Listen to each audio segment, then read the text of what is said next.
Hello, Bronco fans and football fans everywhere. Welcome to Broncos Breakdown. This is Tuesday, February 1st, 2022.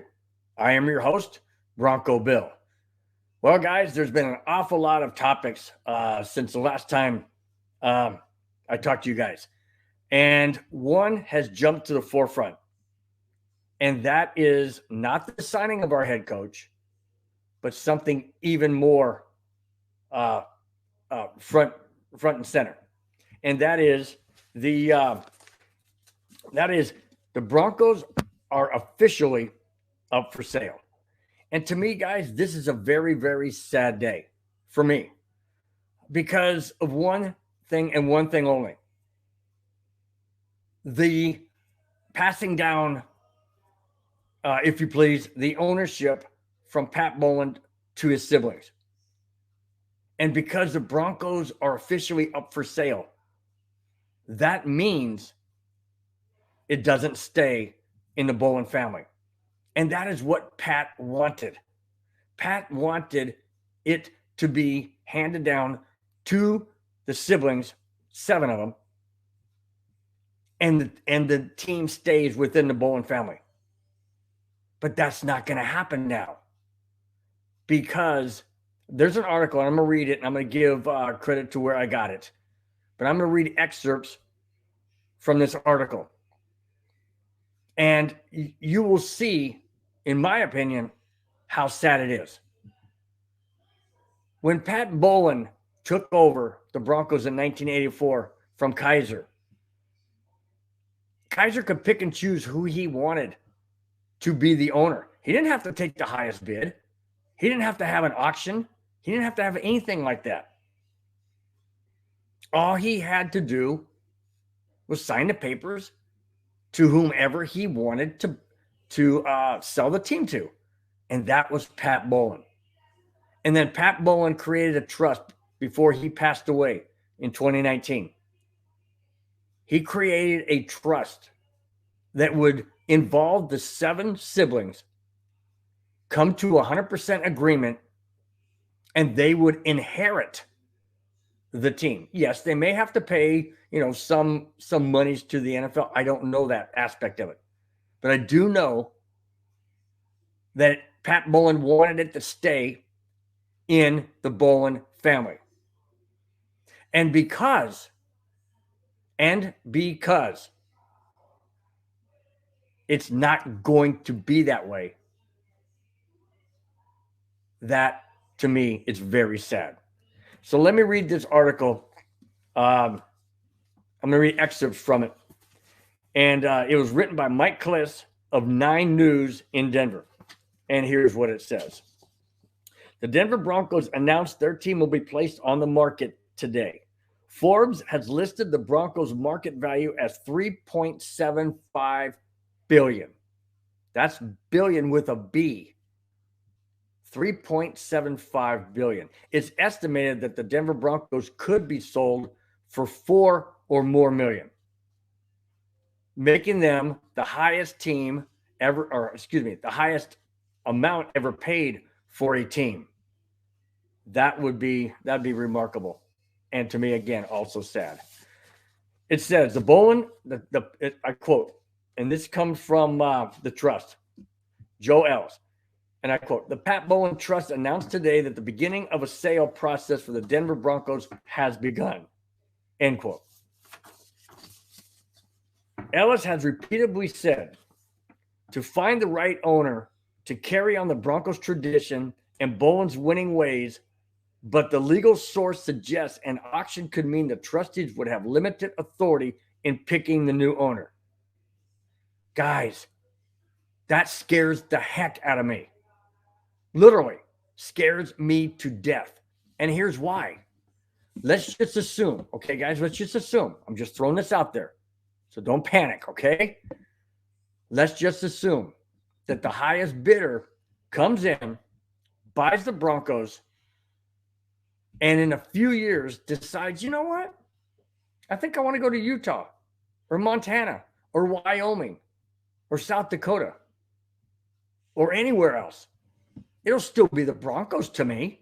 It'll still be the players, the coaches, but it wouldn't have Denver in front of it. And that's what scares me. Because if this is true, and I'm going to reread it again, guys, after I finish my thought. If that is true, that you have to take the highest bid, that could be anybody. It could be anybody that has other interests, other ideas, other property perhaps for a stadium. Who knows? I'm hoping that somewhere in the trust, it states that whoever owns the Denver Broncos has to keep them in Denver. That's my hope. That's the only thing I can go on now that obviously the Bolin siblings are out of the mix. And I'll get into that part of the article as well. Let me go back to that one comment, all right, regarding what the trust can do. Here it is again. Ellis has repeatedly said it is important to find the right owner to carry on the Broncos tradition and Bolin's winning ways. But the legal source suggests an auction could mean the trustees would have limited authority in picking the new owner. That speaks volumes, guys, because if they don't have majority say in who owns the Broncos, I don't know what to say. That, to me, speaks volumes. Mountains. That speaks volumes. I move on. It says, sources told 9 News the decision to put the team up for sale was very disappointing to Brittany Bolin. From the time Pat Bolin died in June of 2019 from complications of Alzheimer's until recent months, it appeared the trustees were grooming Brittany Bolin to become controlling owner of the team. Obviously, that's not going to happen. And here's why it's not going to happen.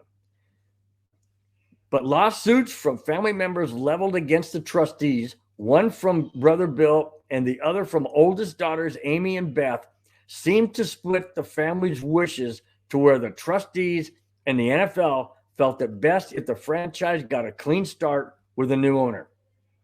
The reason why, guys, the reason why the NFL stepped in and the reason why the trustees had to make that decision is because this has been going on for, let's see, Pat Bolin died in 19. This has been going on for 3 years, beginning of 3 years. And the NFL wants a solid owner.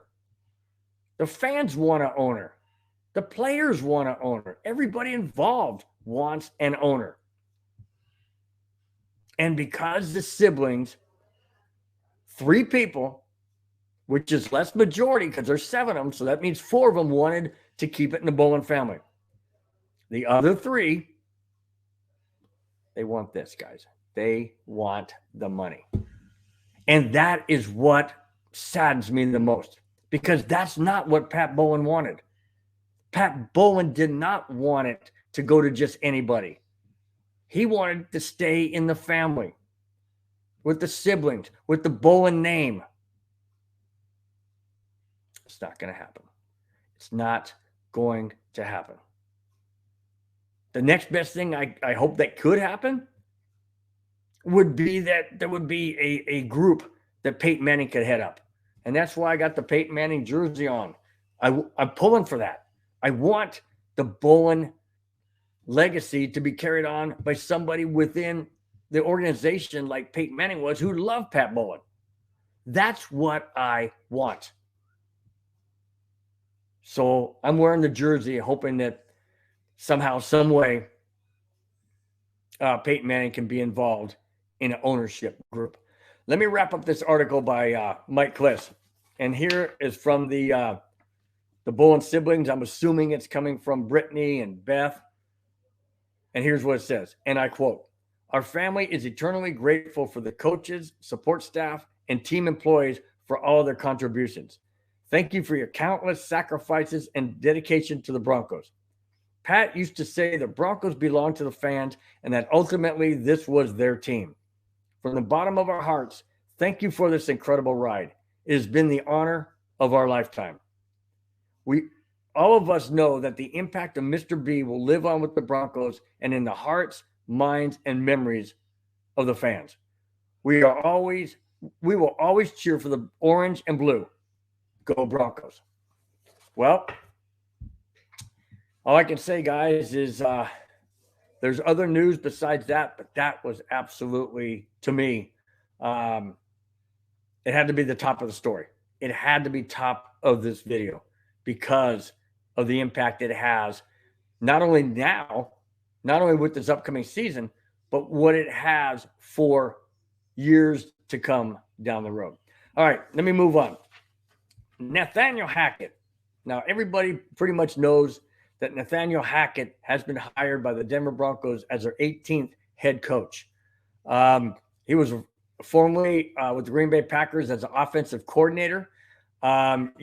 He does come in as being his first-time head coach position, but he also worked under John Gruden in Tampa Bay in 2006. So, and his dad, I don't know if you know, but his dad is Paul Hackett, and he was head coach in the NFL as well.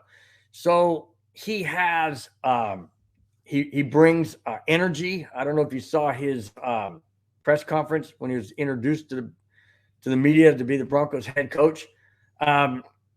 He has energy. He has passion. He has enthusiasm. I mean, he walks into the room and starts talking, and it just it's captivating. That's what I got. But there's two things that I got from that press conference. Two things he kept saying over and over and over. And these two things are very, very powerful. Connection, and it's all about the players. First off, connection. Excuse me, guys. He had a connection with John Gruden in Tampa Bay. He learned under Gruden. He had a connection with players as the offensive coordinator in Green Bay.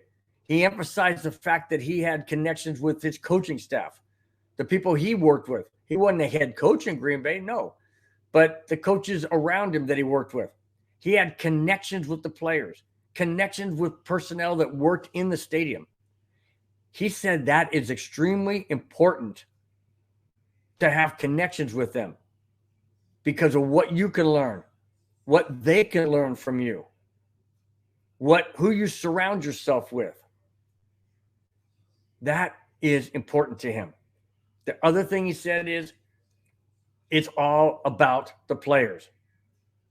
And what he means by that, as to how I interpret it, is it's all about the players. It's making them the best they can be. Can they be superstars? Maybe not. Maybe they won't be Hall of Fame. But they will be productive and they will be an impact on the field. Maybe they're in a complimentary position.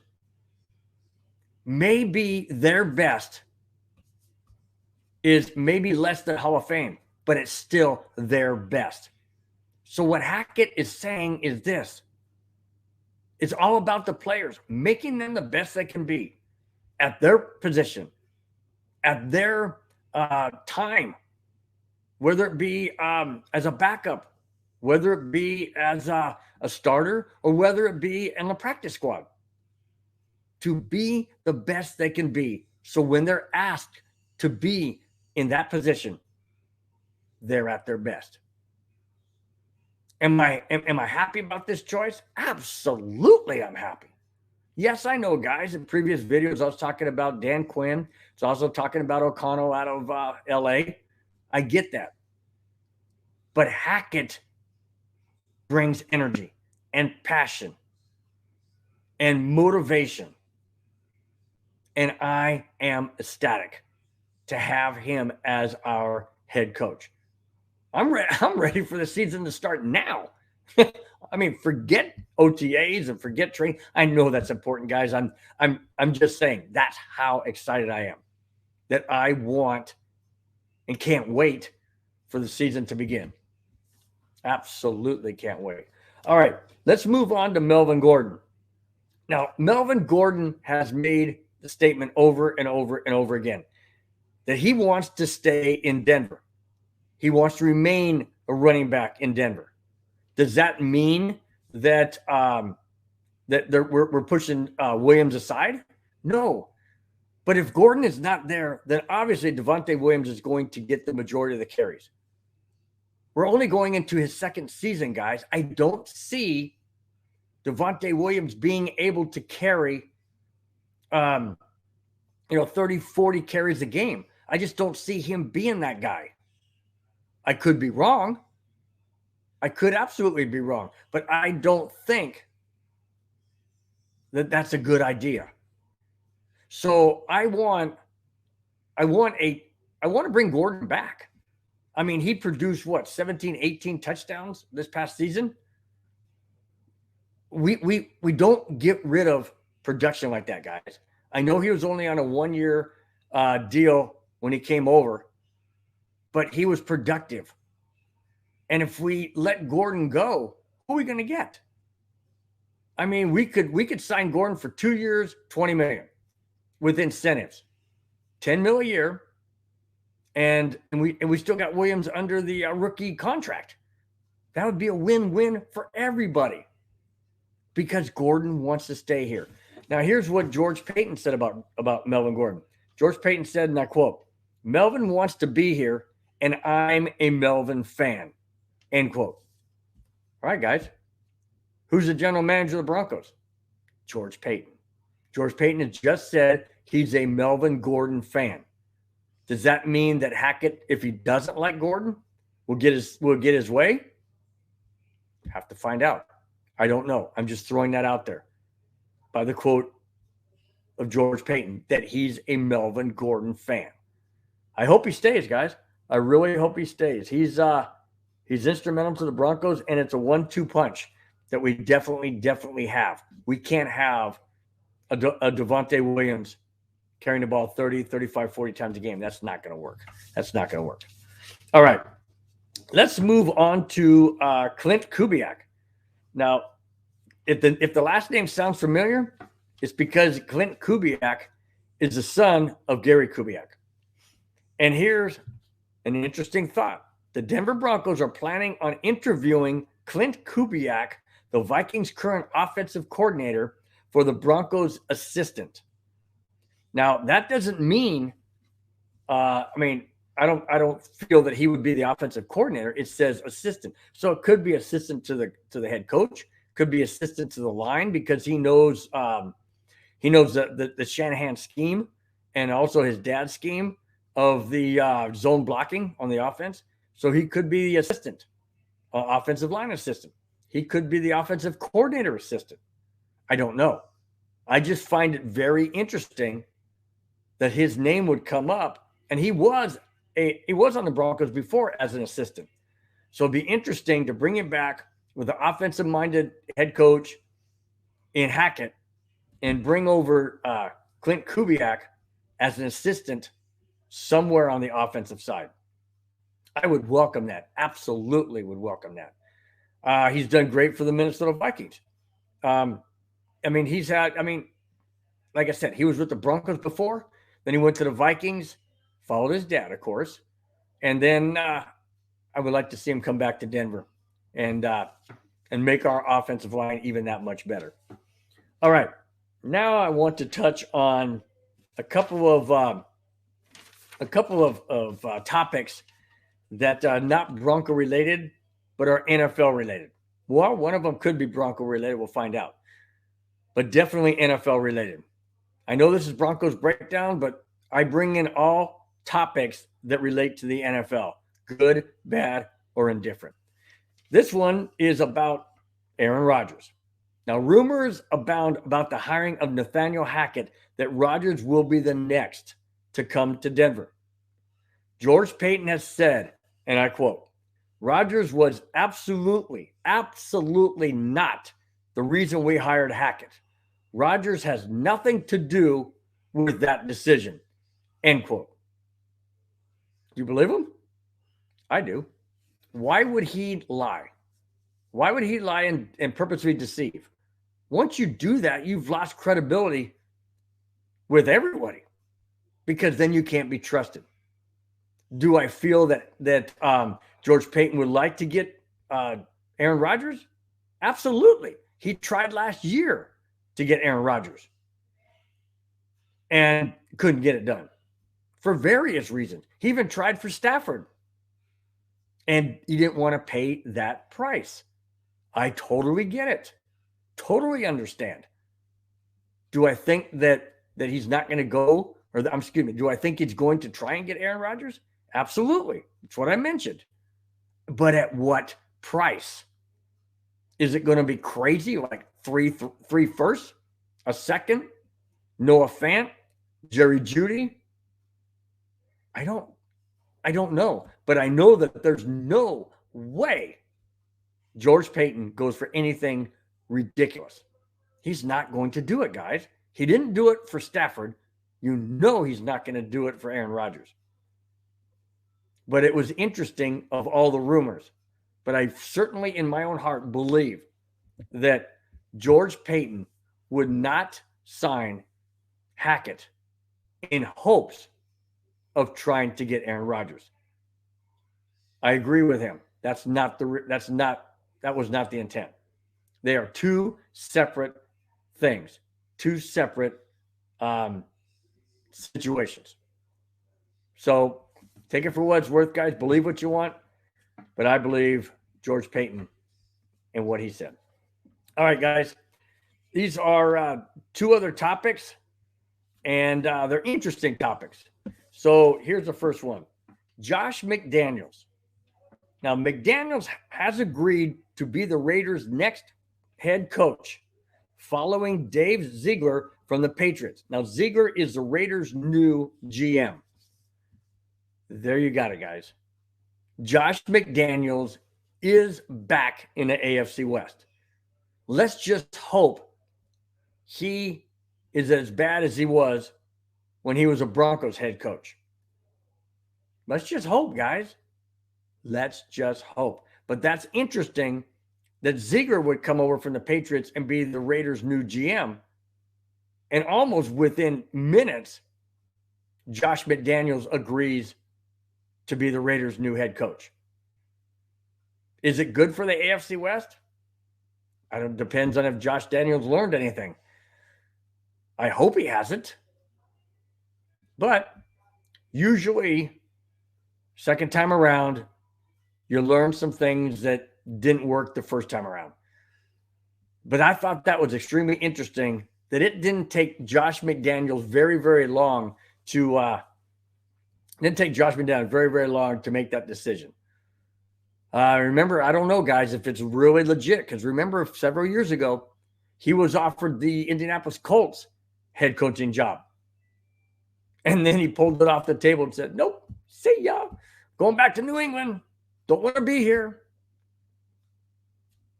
Is he really going to the Raiders? I don't know.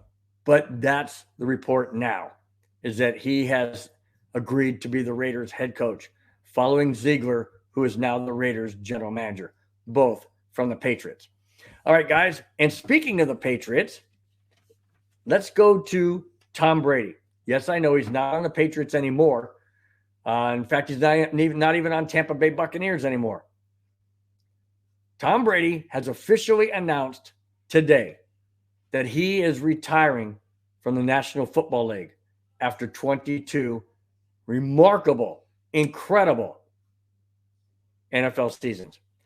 After 22 seasons, 10 Super Bowl appearances, and 7 championships, it's a well-deserved retirement. Don't know what he's going to do. He's going to go into broadcasting. I don't know. Nothing's been said, only because he hasn't said anything. So nobody knows. But what an incredible run he has had in the NFL. Do I think he should have gone out last year on the heels of winning a Super Bowl championship? Sure.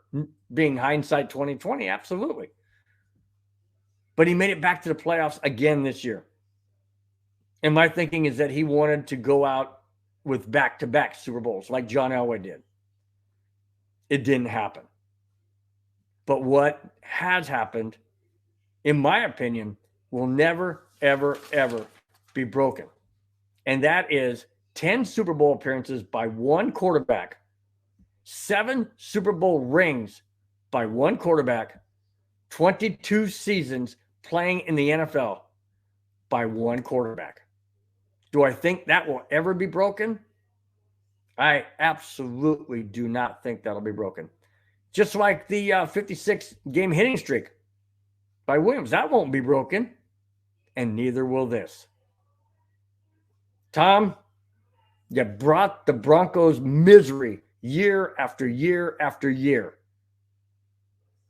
But man, what an incredible, incredible run. As much as I couldn't stand you when you played for the Patriots, I have to tip my hat in absolute respect for everything you did in the NFL.